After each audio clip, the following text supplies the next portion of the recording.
Donc dans cette vidéo on va parler un petit peu sur l'AES, bien l'automate de reprise de service, et aussi l'inversion de consigne. Donc comme j'ai dit dans la première vidéo, on a deux types d'AES, AES monophasé et aussi le triphasé. Donc pour dire qu'on a un ordre d'enclenchement ARS monophasé, donc il ne faut que les entrées suivantes soient vraies, telles que l'AS en service, l'AS fermeture, l'AS mono en service et le DC pôle. Donc pour le DC pôle, on peut le retirer dans le cas où les pôles ne sont pas câblés. C'est-à-dire le DC pôle, il dépend du câblage. Alors pour l'AES tri ou bien l'AES triphasé, donc on a deux types. Donc soit le renvoi ou bien le rebouclage. Donc pour le renvoi, c'est entre barre et ligne. Donc lorsqu'on a un défaut qui apparaît dans la ligne, donc le disjoncteur il va déclencher. Donc mais après le déclenchement du disjoncteur, donc la ligne elle va être morte. Donc pour réenclencher, il faut que les conditions suivantes soient vraies.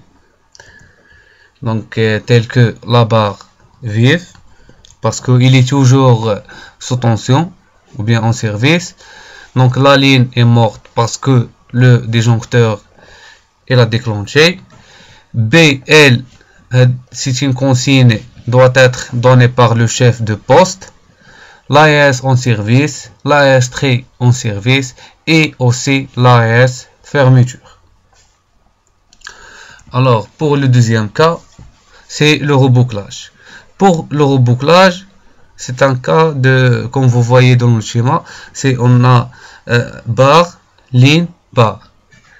Donc lorsqu'on a un défaut dans la ligne, donc les deux disjoncteurs qui se trouvent dans les extrémités de la ligne vont déclencher. Et la structure sera barre vive, ligne morte, barre vive.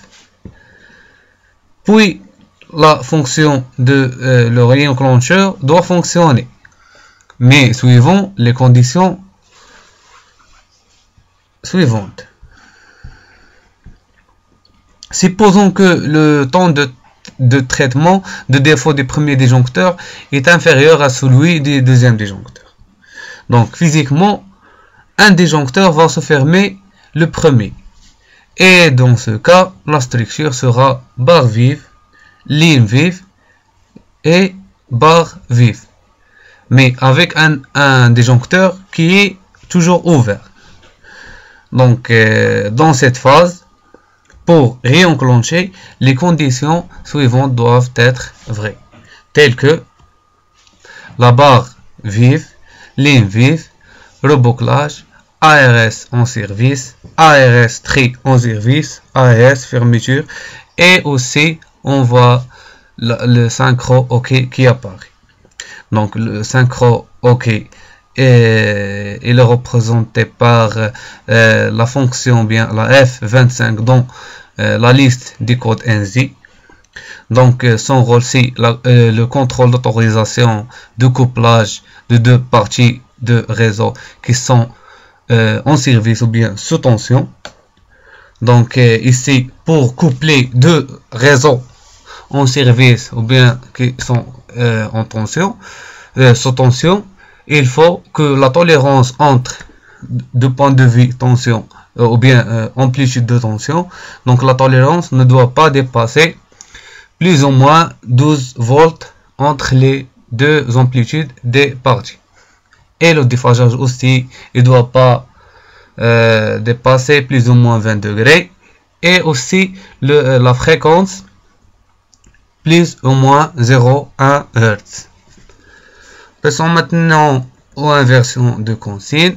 Voilà, comme vous voyez, l'inversion de la consigne et le rebouclage avec les conditions de renvoi, ou bien le renvoi avec les conditions des rebouclages.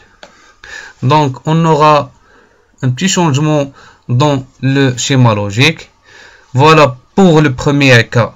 Soit on a le rebouclage et la barre vive, l'aile morte et l'inversion de consigne doivent être vrais pour émettre l'ordre d'enclenchement. Soit pour le deuxième cas, le renvoi, la barre vive, la ligne vive, inversion de consigne et les 5 OK doivent être vrais pour émettre l'ordre d'enclenchement.